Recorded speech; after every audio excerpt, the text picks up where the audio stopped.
पटना के बंटी यादव हत्याकांड का मुख्य आरोपी कुख्यात रवीश पुलिस मुठभेड़ में घायल हो गया है। गोली उसके पैर में लगी है। नेपाल भागने की कर रहा था तैयारी। ये एनकाउंटर बुद्धा कॉलोनी थाना क्षेत्र में एलेनिटी से पूरब बांस घाट जाने वाले कच्चे रास्ते पर हुआ है। क्या हुआ सर, मामला क्या? कुछ दिन पहले सर इधर देखिए सर, क्या हुआ था? कुछ दिन पहले जो अपहरण की घटना हुई थी उसमें डेड बॉडी मिला था। उसी में पुलिस के द्वारा इसमें अनुसंधान किया जा रहा था और जो पूरी घटना में जो लोग सम्मिलित थे उनकी पहचान करके उनकी गिरफ्तारियां की जा रही थी। इसी में जो मुख्य अभियुक्त था रवीश उर्फ बिसिया, उस पर भी धरपकड़ चल रही थी और विभिन्न जगहों पर उनके विरुद्ध छापेमारी चल रही थी। इसी में पुलिस को इन्फॉर्मेशन मिला कि वो पटना आने वाला है और यहाँ से पैसे लेकर नेपाल भागने की तैयारी कर रहा है। जानकारी मिली थी कि वो वैशाली साइड से नाव से आ रहा है और अपने जाके पैसा लेकर पटना से और नेपाल भाग रहा है। इसी क्रम में पुलिस के द्वारा दबिश बढ़ाई गई और घाटों पे उनकी चेकिंग चलनी शुरू हुई। जब इस जगह पे आए पुलिस की गाड़ी तो सामने सामने हो गया और सामने आने के बाद उसके द्वारा फायरिंग किया गया। फायर करने के समय में पुलिस की गाड़ी में गोली लगा।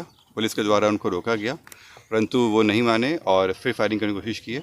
पुलिस के द्वारा जब जवाबी कार्रवाई की गई तो उसमें वो घायल हुए, पैर में गोली लगा और वो वहाँ गिर गए।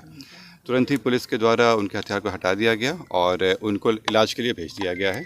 अभी वो इलाजरत हैं और फिर इसमें आगे अलग से केस करके आगे कार्य किया। रवीश अकेले था या उनके साथ और भी कोई? अभी जो जानकारी मिली है उससे पूछताछ अभी हो नहीं पाया है ढंग से, क्योंकि अभी इलाजरत हैं वो।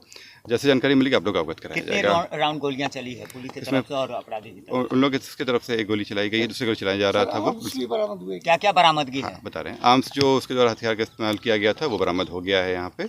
बाकी अभी वो इलाज में है, जैसे ही वो आता है फिर उसके पूछताछ करेंगे। इतिहास क्या क्या है उसके? उस पर अभी तक 5 से ज़्यादा आपराधिक इतिहास मिल चुके हैं विभिन्न थानों में। इसमें हत्या के हैं, शराब के हैं और अन्य मामले भी सम्मिलित हैं। रवीश को कितनी गोलियां? हाल ही में जेल से छूटा था क्या सर? हाँ, ये हाल में जेल से आया था, कुछ दिन पहले ही जेल गया था और जेल में छूटने गया था और उससे छूटने क्रम में जो घटनाएं हुई थी उसी का ये। इस घटना का कारण क्या पता चला है सर? पुलिस क्या मुख्य कारण? इसमें जो उन लोगों के आपस में जो उन लोगों के वर्चस्व की लड़ाई थी और एक दूसरे पे आरोप प्रत्यारोप लगा रहे थे कि एक दूसरे के कारण ही उनको जेल जाना पड़ा है और यही कारण है जिसमें ये पूरी घटना की गई थी। शराब को लेकर ही इन लोगों के बीच में प्रॉब्लम चल रहा था और उसी में लोग जेल गए थे।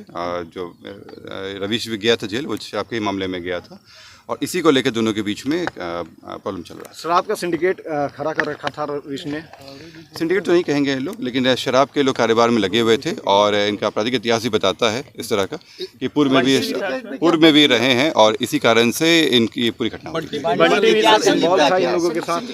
जो अभी तक आया है उसमें आया है कि इन लोगों के साथ में बातचीत वगैरह के हम लोग को मिले हैं ट्रेस। बाकी इन लोग से पूछताछ वगैरह में भी चीज़ें बातें आई हैं, जैसा अनुसंधान में आता है आप लोग बताया जाएगा। शराब के मामले में अभी जो पूरी घटनाक्रम में अभी 4 लोग की और गिरफ्तारी होनी बाकी है, उन पे भी लगातार काम चल रहा है, जल्दी गिरफ्तार होंगे। इस पे भी काम चल रहा है। सर, जब रवीश गिरफ्तार हुआ था तो बंटी उसे जमानत देने के लिए उसे छुड़वाने की भी प्रयास कर रहा था जक्कनपुर थाना जाकर के। ये इस तरह का वो आया है, जब उसकी गिरफ्तारी हुई थी तो उस समय वो थाना पे आया था, जिससे ये स्पष्ट है कि इन दोनों के बीच में पहले से भी कार्य चलता था और पहले के भी इतिहास भी और आप लोग अवगत भी होंगे, वहाँ के लोकल लोगों को भी जानकारी है। और इसी जो गिरफ्तारी होने के बाद में ही इन लोगों के बीच में दूरियां बढ़ गई थी और ये जो है वो वर्चस्व को लेकर लड़ाई चल रही थी। देखिए, ये पटना के